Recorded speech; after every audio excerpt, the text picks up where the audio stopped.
Друзья, привет! Меня зовут Камила Гелазова. В своем инстаграме пару дней назад я устроила опрос с целью узнать, какие блюда вы готовите дома из муки. Благодаря вашим ответам получился список порядка 27 блюд. В этот список не входят хлебобулочные изделия, которые мы привыкли покупать в магазинах, такие как хлеб, печенье, сушки. Хотя я знаю, что многие из вас пекут дома и печенье, кто-то и сушки. И каждый из нас прекрасно знает с детства, что хлеб всему голова. А кто-нибудь из вас задумывался о том, что хлеб может быть источником проблем, а не только питательных веществ, как нам это было принято говорить в детстве. Всегда говорили ешь с хлебом, но большинство из вас так говорили. Оказывается, что хлеб может быть источником таких не очень приятных симптомов, как усталость, ломота в мышцах, бессонница, беспокойство. Можно сказать, что мы, жители мегаполиса, давно уже привыкли к тому, что у нас не все так идеально со здоровьем. По крайней мере, это воспринимается как норма, и каждый человек, кто работает в офисе, или не в офисе, это не столь важно, в большом мегаполисе и в очень быстром темпе жизни на многие вещи просто закрывает глаза. Как оказалось, есть определенные симптомы, на которые стоит обратить внимание, потому что эти симптомы могут быть показателем такого заболевания, как целиакия. Многие из вас естественно, спросят, что такое целиакия. Целиакия – это непереносимость белков злаков пшеницы, ржи и ячменя. Белки эти называются авенин, гордеин и глютен. Про глютен многие слышали, хоть краем уха, или видели на полках магазинов то, что есть некая продукция без глютена, а что к чему и почему, как-то не особо вникали.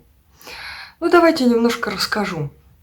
Выявлена была целиакия еще в первом веке нашей эры Аретеем из Каппадокии и Целием Аврелианом и названа кишечной болезнью. Так, а при чем здесь кишечник? Оказывается, есть две теории возникновения целиакии, и они обе имеют место быть. На самом деле, чаще всего все вместе. Первая ферментативная. Речь идет о том, что в тонком кишечнике отсутствует определенный фермент, расщепляющий глютен. Эта теория, она не до конца доказана врачами. Есть вторая, иммунологическая. В крови появляются антитела к глютену, которые в процессе борьбы с глютеном также вредят нашему организму, конкретно уничтожая реснички, эпителии кишечника.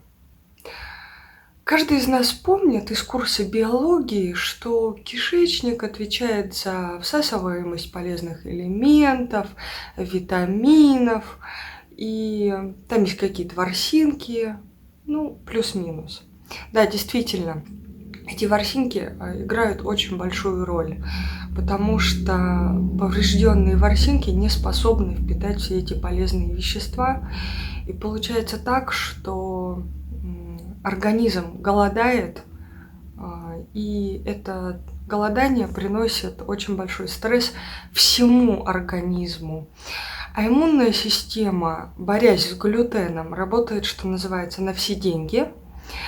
И параллельно, не разбирая, что к чему и почему, борясь с глютеном, цепляет клетки организма, повреждая не только сам кишечник, а на самом деле очень большой список внутренних органов человека.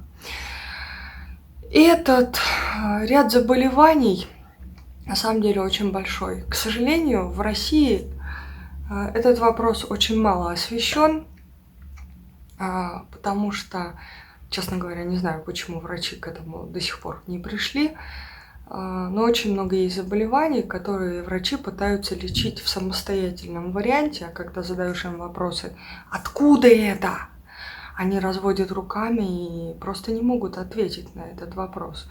При этом пытаются как-то что-то делать, и на самом деле это очень непростая ситуация.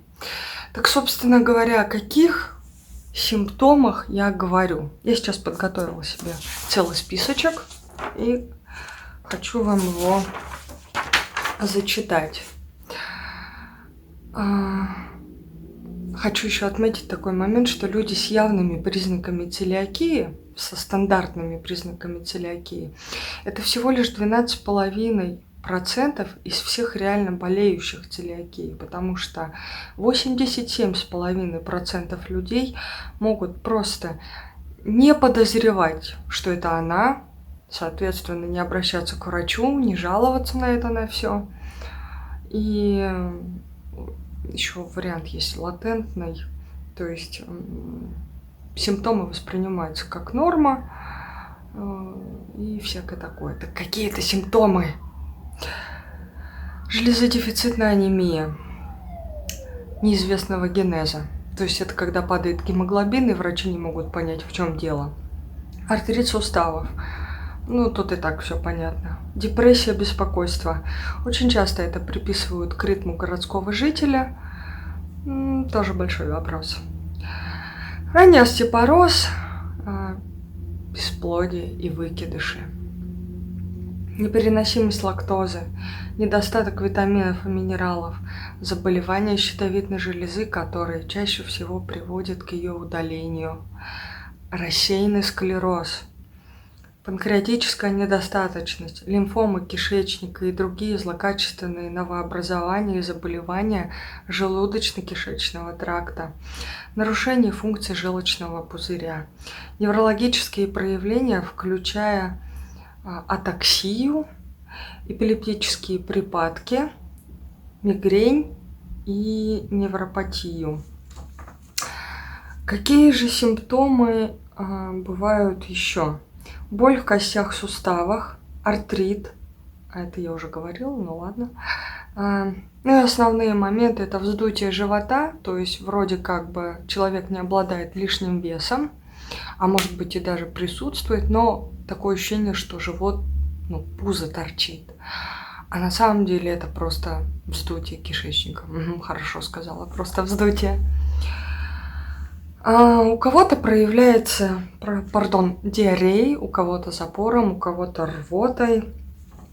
И многие думают: ой, я сходил в незнакомое место, поел, не там или не то. И вот поэтому вот эти все симптомы. Еще изжога, отрыжка на постоянной основе может проявляться.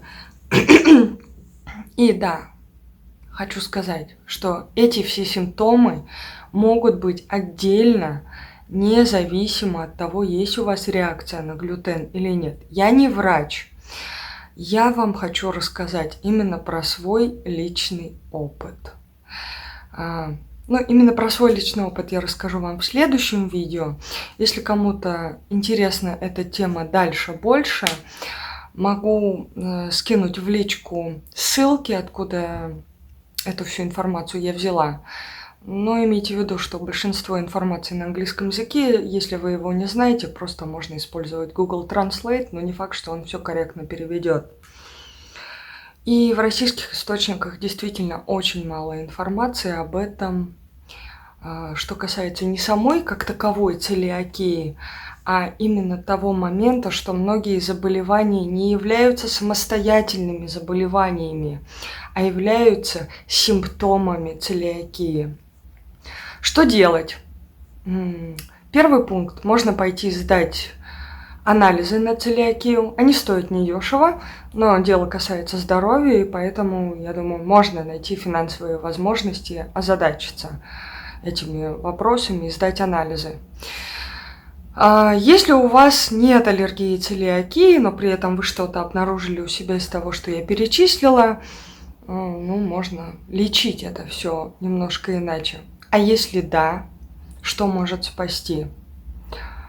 Скажу сразу, у меня ее обнаружили, и помогает безглютеновая диета.